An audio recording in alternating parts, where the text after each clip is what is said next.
Wah! This Terrence Gangster Williams, AKOG Giggity. I had a guy named Lou. He called him Big Lou.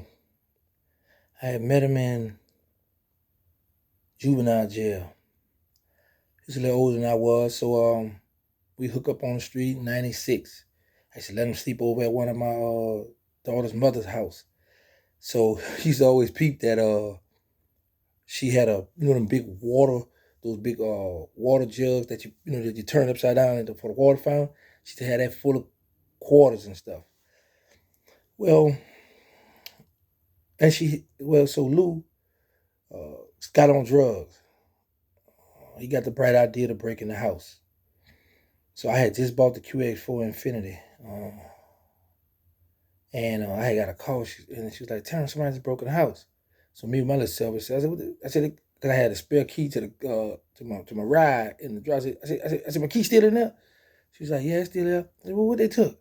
They took my son little Gucci shoes, his little money, the money that I used to have in this little water jug. They took all that. So I'm like, all right.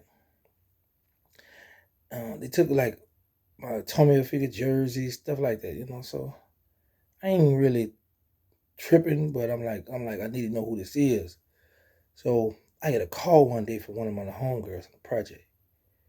She used to be down there at Lou Girl House. She was like, they trying to sell such and such little shoes, them Gucci shoes that was at the house. I was like, oh yeah, yeah, and it was him the one that broke in the house, and he had her with him. I'm like, what?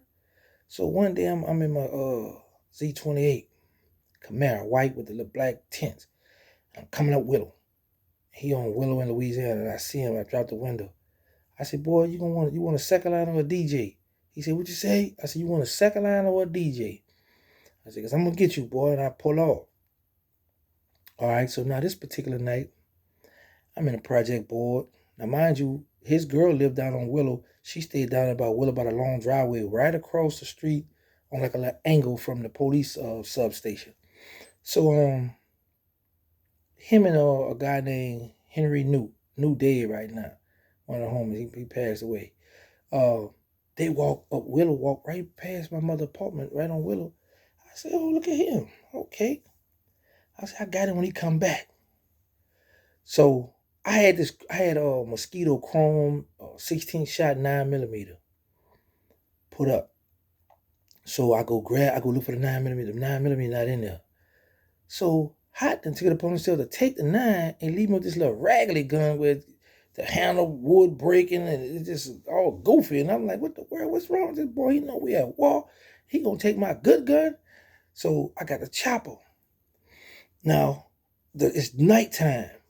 So I come out the back door, I run down the driveway, I come around the building. So now I'm on the side of the building lurking.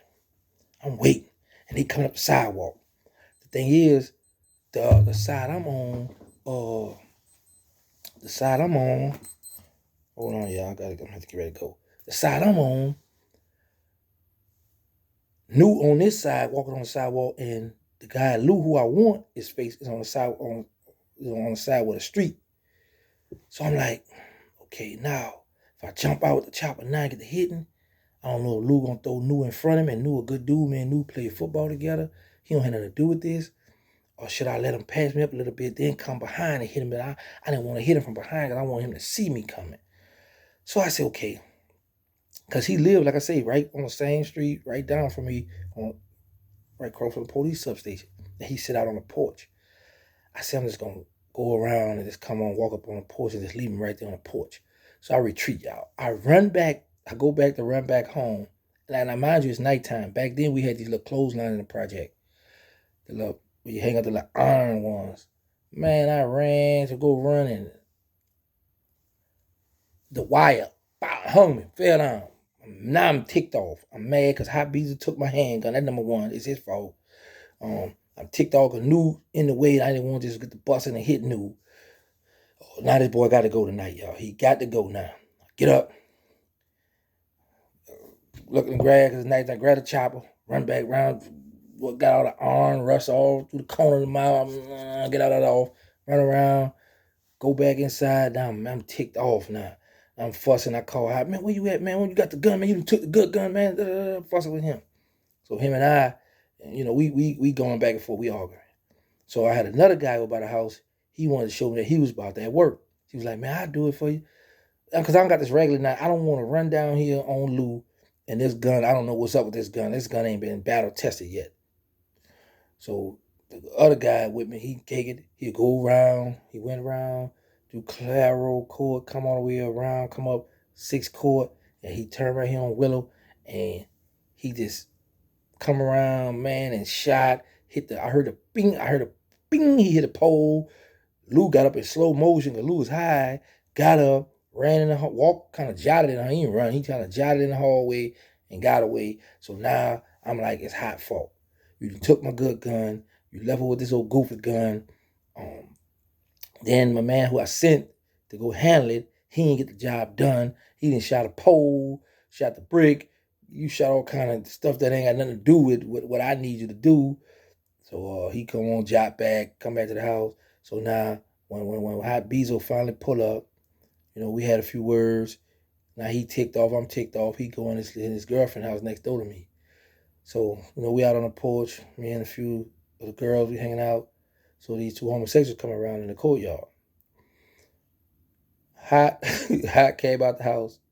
He had been smoking weed. The little young homosexual, I heard this homosexual deceased now. Come in the hallway, go up the stairs. So I'm thinking, well, maybe the six might be about to buy some heroin or something, because we were selling dope. People get high, So I go up the little stairs, go in the little curve right here, and then the homosexual go up there. Like I say, he might have copping a bag of that boy, whatever. But they in there for a little minute. So I hear the little smacking sound, right? Like, how a person go down on you and you hear all that with the spitting on it, all that noise. I'm hearing that. I go walk up the stairs, I go investigate, I look. I got a little stupid smile on his face while the boy giving him oral. I'm like, boy, you crazy, you tripping. You got your girlfriend, little juvenile, stay right here, and you up in the hallway getting oral sex performed on you by another man. I was like, man, you got to be stopped, boy. I just walked back down and went on this side because I was like, if his little girlfriend see what's going on, it's going down. But needless to say, y'all, I never got a chance to get at Lou. When I wound up seeing Lou in jail when I finally hit the feds, and I just heard recently that he got himself together. He came around one of my children, one of my other children's mother, and one of my son's mother, and asked how I was doing. Tell him I say what's up. Tell him I know we had our difference, but he's still my boy. Blah blah blah. So it was all good, y'all. That's it. I know y'all want to know some more. I'm out of here. Wow.